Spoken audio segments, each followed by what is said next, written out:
ओम शांति। आज 12 दिसंबर 2024 के बाबा के अनमोल मधुर महावाक्य सुनेंगे। आज की बाबा की मुरली है, विनाश काले विपरीत बुद्धि विनश्यन्ति, विनाश काले प्रीत बुद्धि विजयंती। बाबा कहे ये विनाश काल है, परंतु जब तुम ये बात कहते हो तो लोग हंसी उड़ाते हैं। परंतु विनाश काल है, उसका प्रत्यक्ष प्रमाण है कि आज मनुष्य की भगवान से तो विपरीत बुद्धि है ही, लेकिन आपस में भी विपरीत बुद्धि हो गए हैं और इसलिए एक दो से इतना लड़ते झगड़ते रहते हैं, मारते काटते रहते हैं।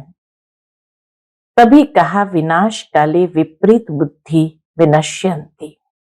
तो ये विनाश काल है, ये प्रत्यक्ष स्वरूप है उसका। दूसरा जो बाबा कहते हैं, विनाश काले प्रीत बुद्धि विजयंती। तो जो आत्माओं की भगवान से प्रीत है, अर्थात जो प्रेम से भगवान को याद करते हैं, बाप को याद करते हैं, बाप से लिंक जोड़ते हैं, उनकी हर बात में विजयी होती है। सबसे पहली विजयी है विकारों के ऊपर, और जो विकारों के ऊपर विजय प्राप्त कर लेते, फिर वही कर्मेंद्रिय के ऊपर भी विजय प्राप्त करते हैं और इसीलिए वो स्वर्ग में जाने के अधिकारी बन जाते हैं। साथ ही साथ गायन है कि परमात्मा करण करावनहार है, तो परमात्मा को इसी समय इस संसार में आना होता है नई दुनिया की सर्जना कराने के लिए। तो वो करणहार भी है, करावनहार भी है। परमात्मा जब खुद आते हैं तो सृष्टि को पतित से पावन बनाते हैं, लेकिन फिर ब्रह्मा द्वारा नई सृष्टि की स्थापना का कार्य, विष्णु द्वारा नई सृष्टि की पालना का कार्य और शंकर द्वारा महाविनाश। बाबा कहे ये त्रिमूर्ति का चित्र भक्ति मार्ग में बहुत अच्छे से दिखाया हुआ है। ये स्पष्ट करता है कि भगवान करण करावनहार है। पहले करणहार है, फिर करावनहार है। तो सुनते हैं आज के बाबा के अनमोल मधुर महावाक्य। ओम शांति। मीठे बच्चे, यह पढ़ाई जो बाप पढ़ाते हैं, इसमें अथाह कमाई है, इसलिए पढ़ाई अच्छी रीति पढ़ते रहो, लिंक कभी न टूटे। आज की मुरली से प्रश्न है, जो विनाश काले विपरीत बुद्धि है, उन्हें तुम्हारी किस बात पर हंसी आती है? उत्तर, तुम जब कहते हो अभी विनाश काल नजदीक है, तो उन्हें हंसी आती है। तुम जानते हो बाप यहां बैठे तो नहीं रहेंगे, बाप की ड्यूटी है पावन बनाना। जब पावन बन जाएंगे तो ये पुरानी दुनिया विनाश होगी, नई आएगी। यह लड़ाई है ही विनाश के लिए। तुम देवता बनते हो तो इस कलयुगी छीछी सृष्टि पर आ नहीं सकते। ओम शांति। रूहानी बाप बैठ रूहानी बच्चों को समझाते हैं।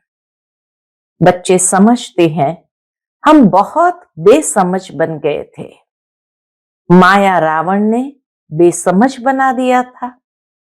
यह भी बच्चे समझते हैं कि बाप को जरूर आना ही है, जबकि नई सृष्टि स्थापन होनी है।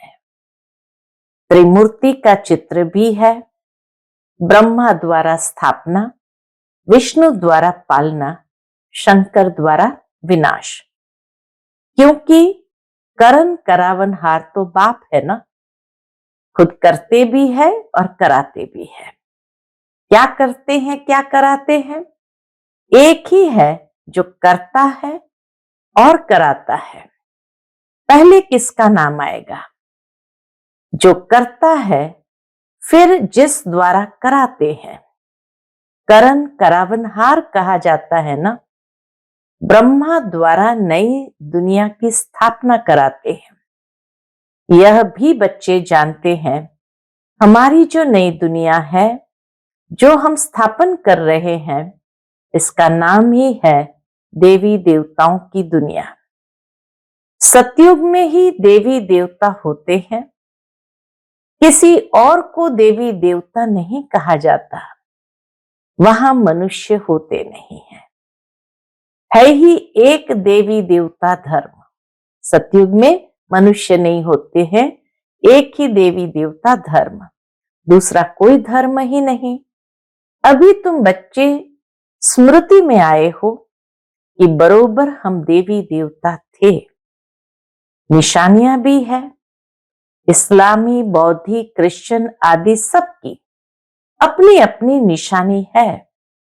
हमारा जब राज्य था तो और कोई नहीं था, अभी फिर और सभी धर्म है, हमारा देवता धर्म है नहीं। गीता में अक्षर बड़े अच्छे अच्छे हैं, परंतु कोई समझ नहीं सकते। बाप कहते हैं, गीता का अक्षर है, विनाश काले विपरीत बुद्धि और विनाश काले प्रीत बुद्धि। विनाश तो इस समय ही होना है, बाप आते भी है संगम युग पर, जबकि चेंज होती है। बाप तुम बच्चों को बदले में सब कुछ नया देते हैं। वह सोनार भी है, धोबी भी है, बड़ा व्यापारी भी है। बाबा सुनार भी है, धोबी भी है, बड़ा व्यापारी भी है। विरला ही कोई बाप से व्यापार करे। इस व्यापार में तो अथाह फायदा है। पढ़ाई में फायदा बहुत होता है। ये पढ़ाई है तो पढ़ाई में तो बहुत फायदा होता है। महिमा भी की जाती है कि पढ़ाई कमाई है, वह भी जन्म जन्मांतर के लिए कमाई। तो ऐसी पढ़ाई अच्छी रीति पढ़नी चाहिए ना। और पढ़ाता भी बहुत सहज हूं। बाबा कहे मैं पढ़ाता भी बहुत सहज हूं। सिर्फ एक हफ्ता समझकर फिर भल कहां भी चले जाओ, तुम्हारे पास पढ़ाई आती रहेगी, अर्थात मुरली मिलती रहेगी, तो फिर कभी लिंक नहीं टूटेगी। यह है आत्माओं की परमात्मा के साथ लिंक। गीता में भी यह अक्षर है, विनाश काले विपरीत बुद्धि विनश्यंती, प्रीत बुद्धि विजयंती। तुम जानते हो इस समय मनुष्य एक दो को काटते मारते रहते हैं। इन जैसा क्रोध व विकार और कोई में होता नहीं। यह भी गायन है ना कि द्रौपदी ने पुकारा, बाप ने समझाया है, तुम सब द्रौपदियां हो। भगवान उवाच, बाप कहते हैं बच्चे अब विकार में नहीं जाओ, मैं तुमको स्वर्ग में ले चलता हूं, तुम सिर्फ मुझ बाप को याद करो। अब विनाश काल है ना, किसकी भी सुनते नहीं। मनुष्य किसकी भी सुनते नहीं, लड़ते ही रहते हैं। कितना उनको कहते हैं शांत रहो, परंतु शांत रहते नहीं। अपने बच्चों आदि से बिछड़कर लड़ाई के मैदान में जाते हैं। फौजी लोग अपने बच्चे परिवार से बिछड़कर लड़ाई के मैदान में जाते हैं। कितने मनुष्य मरते ही रहते हैं। मनुष्य की कोई वैल्यू नहीं। अगर वैल्यू है, महिमा है, तो इन देवी देवताओं की। अभी तुम यह बनने का पुरुषार्थ कर रहे हो। तुम्हारी महिमा वास्तव में इन देवताओं से भी जास्ती है। तुमको अभी बाप पढ़ा रहे हैं, कितनी उच्च पढ़ाई है। पढ़ने वाले बहुत जन्म के अंत में बिल्कुल ही तमो प्रधान है, मैं तो सदैव सतो प्रधान ही हूं। बाप कहते हैं मैं तुम बच्चों का ओबीडियंट सर्वेंट बनकर आया हूं। विचार करो हम कितने चीची बन गए हैं। बाप ही हमको वाह वाह बनाते हैं, बाबा ही आकर हमें वाह वाह बनाते हैं। भगवान बैठ बच्चों को पढ़ाकर कितना उच्च बनाते हैं। बाप खुद कहते हैं, मैं बहुत जन्मों के अंत में तुम सबको तमो प्रधान से सतो प्रधान बनाने आया हूं। अभी तुमको पढ़ा रहा हूं। बाप कहते हैं, मैंने तुमको स्वर्गवासी बनाया, फिर तुम नरकवासी कैसे बने? किसने बनाया? गायन भी है, विनाश काले विपरीत बुद्धि विनश्यंती, प्रीत बुद्धि विजयंती। तो जितना जितना प्रीत बुद्धि रहेंगे, अर्थात बहुत याद करेंगे, उतना तुम्हारा ही फायदा है। लड़ाई का मैदान है ना, ये कोई भी नहीं जानते कि गीता में कौन सी युद्ध बताई है। उन्होंने फिर कौरव और पांडव की युद्ध दिखाई है। कौरव संप्रदाय पांडव संप्रदाय भी है, परंतु युद्ध तो कोई है नहीं। इस समय युद्ध तो कोई है नहीं। पांडव उनको कहा जाता है जो बाप को जानते हैं, बाप से प्रीत बुद्धि है। कौरव उनको कहा जाता है जो बाप से विपरीत बुद्धि है। अक्षर तो बहुत अच्छे अच्छे समझने लायक है। अभी है संगम युग। तुम बच्चे जानते हो, नई दुनिया की स्थापना हो रही है। बुद्धि से काम लेना है। अभी दुनिया कितनी बड़ी है, सतयुग में कितने थोड़े मनुष्य होंगे। छोटा झाड़ होगा ना, वह झाड़ फिर बड़ा होता है। मनुष्य सृष्टि रूपी उल्टा झाड़ कैसे है, यह भी कोई समझते नहीं है। इनको कल्प वृक्ष कहा जाता है। वृक्ष का नॉलेज भी चाहिए ना, और वृक्षों का नॉलेज तो बहुत बहुत इजी है दुनिया में, और वृक्षों का नॉलेज तो बहुत बहुत इजी है, झट बता देंगे। इस वृक्ष का नॉलेज भी ऐसा इजी है, परंतु यह है ह्यूमन वृक्ष। मनुष्य को अपने वृक्ष का पता ही नहीं पड़ता है। कहते भी है गॉड इज क्रिएटर, तो जरूर चैतन्य है ना। बाप सत्य है, चैतन्य है, ज्ञान का सागर है। उनमें कौन सा ज्ञान है? बाबा कहे, बाबा में कौन सा ज्ञान है, यह भी कोई नहीं समझते। बाप ही बीज रूप चैतन्य है, उनसे ही सारी रचना होती है। तो बाप बैठ समझाते हैं, मनुष्य को अपने झाड़ का पता नहीं है, और झाड़ों को अच्छी रीति जानते हैं, और झाड़ों के तो आयुष्य आदि बहुत अच्छी रीति जानते हैं। झाड़ का बीज अगर चैतन्य होता तो बतलाता ना, परंतु वह है जड़। तो अब तुम बच्चे ही रचता और रचना के राज को जानते हो। यह सत्य है, चैतन्य है, ज्ञान का सागर है। चैतन्य में तो बातचीत कर सकते हैं ना, चैतन्य है तो बातचीत कर सकते हैं ना। मनुष्य का तन सबसे ऊंच अमूल्य गाया जाता है। इनका मूल्य कथन नहीं कर सकते। बाप आकर आत्माओं को समझाते हैं। तुम रूप भी हो, बसंत भी हो। बाप है ज्ञान का सागर, उनसे तुमको रत्न मिलते हैं। यह ज्ञान रत्न है। जिन रत्नों से वह रत्न भी तुमको ढेर मिल जाते हैं। लक्ष्मी नारायण के पास देखो कितने रत्न है। हीरे जवाहरों के महल में रहते हैं। नाम ही है स्वर्ग, जिसके तुम मालिक बनने वाले हो। कोई गरीब को अचानक बड़ी लॉटरी मिलती है तो क्या होता है, तो पागल हो जाते हैं ना। बाप भी कहते हैं, तुमको विश्व की बादशाही मिलती है तो माया कितना ऑपोजिशन करती है। तुमको आगे चल पता पड़ेगा कि माया कितने अच्छे अच्छे बच्चों को भी हप कर लेती है, एकदम खा लेती है। तुमने सर्प को देखा है, मेंढक को कैसे पकड़ता है। जैसे गज को ग्राह हप करते हैं, सर्प मेंढक को एकदम सारे के सारा हप कर लेता है। माया भी ऐसी है, बच्चों को जीते जी पकड़कर एकदम खत्म कर देती है, जो फिर कभी बाप का नाम भी नहीं लेते हैं। योग बल की ताकत तुम्हारे में बहुत कम है, सारा मदार योग बल पर है।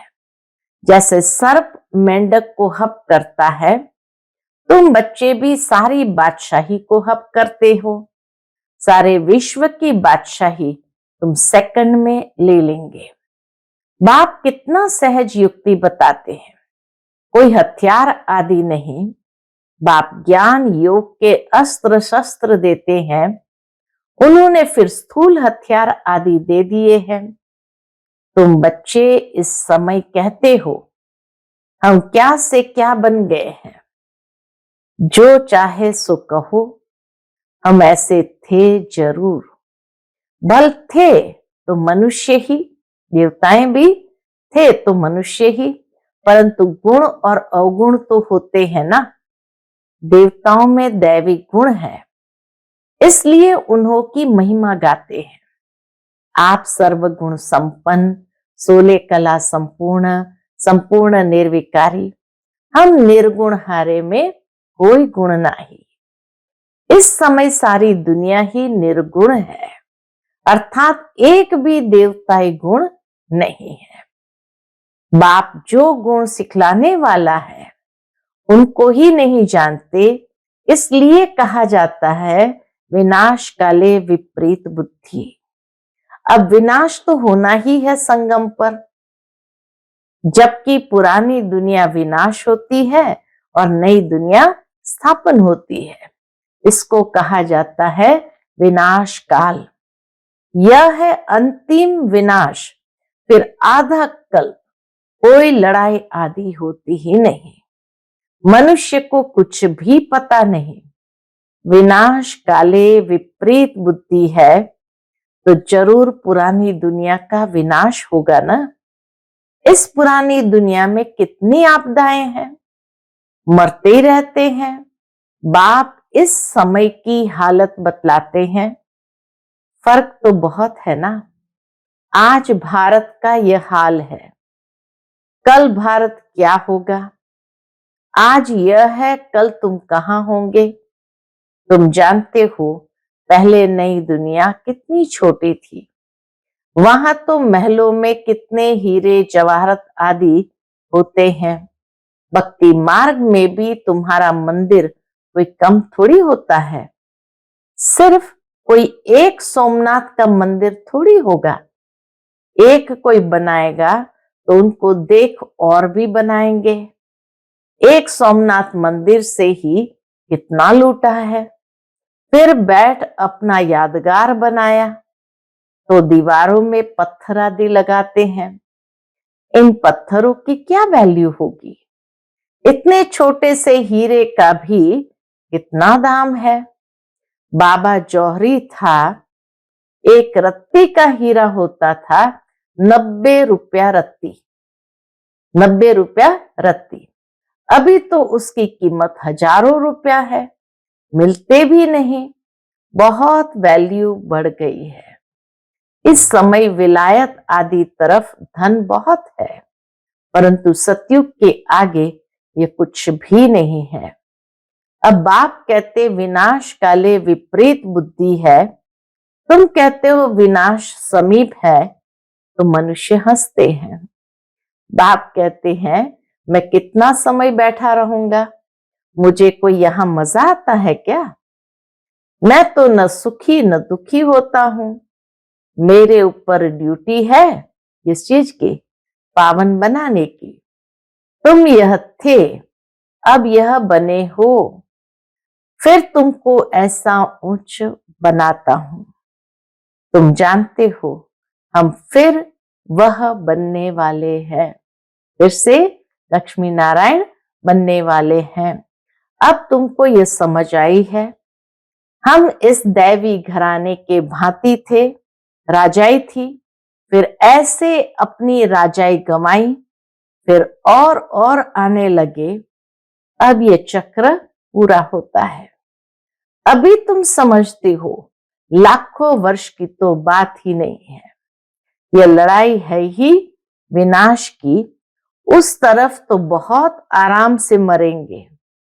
सतयुग में तो बाबा कहे बहुत आराम से मरेंगे, कोई तकलीफ नहीं होगी, हॉस्पिटल आदि भी नहीं होंगे। कौन बैठ सेवा करेंगे और रोएंगे, वहां तो ये रस्म ही नहीं। उन्हों की मौत सहज होती है। यहां तो दुखी होकर मरते हैं, क्योंकि तुमने सुख बहुत उठाया है तो दुख भी तुमको देखना है। खून की नदियां यहां ही बहेगी। वह समझते हैं ये लड़ाई फिर शांत हो जाएगी, परंतु शांत तो होनी नहीं है। मेरुआ मौत मलु का शिकार।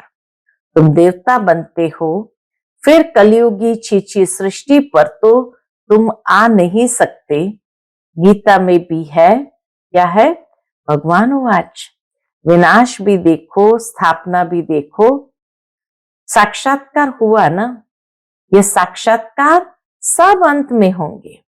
फलाने फलाने यह बनते हैं, फिर उस समय रोएंगे, बहुत पछताएंगे, सजा खाएंगे, नसीब कूटेंगे, नसीब भी कूटेंगे, लेकिन कर क्या सकेंगे? यह तो 21 जन्मों की लॉटरी है। स्मृति तो आती है ना, 21 जन्म की लॉटरी है, तो बाबा कहे स्मृति तो आती है ना।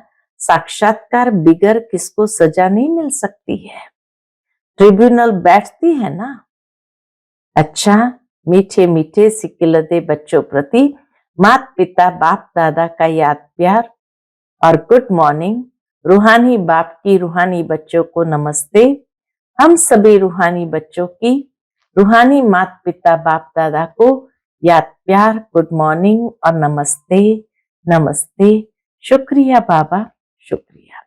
आज की मुरली से धारणा के लिए मुख्य सार है, पहली पॉइंट, स्वयं में ज्ञान रत्न धारण कर रूप बसंत बनना है। ज्ञान रत्नों से विश्व के बादशाही की लॉटरी लेनी है। दूसरी पॉइंट, इस विनाश काल में बाप से प्रीत रख एक की ही याद में रहना है। ऐसा कोई कर्म नहीं करना है जो अंत समय में पछताना पड़े या नसीब टूटना पड़े। आज का बाप दादा का मधुर वरदान हम बच्चों के प्रति है, सदा स्नेही बन, उड़ती कला का वरदान प्राप्त करने वाले निश्चित विजयी निश्चिंत भव। सदा स्नेही बन, उड़ती कला का वरदान प्राप्त करने वाले निश्चित विजयी निश्चिंत भव। जिसका निश्चित विजयी है वो सदा निश्चिंत रहते हैं। स्नेही बच्चों को बाप दादा द्वारा उड़ती कला का वरदान मिल जाता है। उड़ती कला द्वारा सेकंड में बाप दादा के पास पहुंच जाओ तो कैसे भी स्वरूप में आई हुई माया आपको छू नहीं सकती है। हाँ, बाबा कहे उड़ती कला से एक सेकंड में बाप दादा के पास पहुंच जाओ तो कैसे भी स्वरूप में आई हुई माया आपको छू नहीं सकती। परमात्मा छत्र छाया के अंदर माया की छाया भी नहीं आ सकती। स्नेह मेहनत को मनोरंजन में परिवर्तन कर देता है। स्नेह हर कर्म में निश्चित विजयी स्थिति का अनुभव कराता है। स्नेही बच्चे हर समय निश्चिंत रहते हैं। आज का स्लोगन है, नथिंग न्यू की स्मृति से सदा अचल रहो तो खुशी में नाचते रहेंगे। नथिंग न्यू की स्मृति से सदा अचल रहो तो खुशी में नाचते रहेंगे। शा ओम शांति।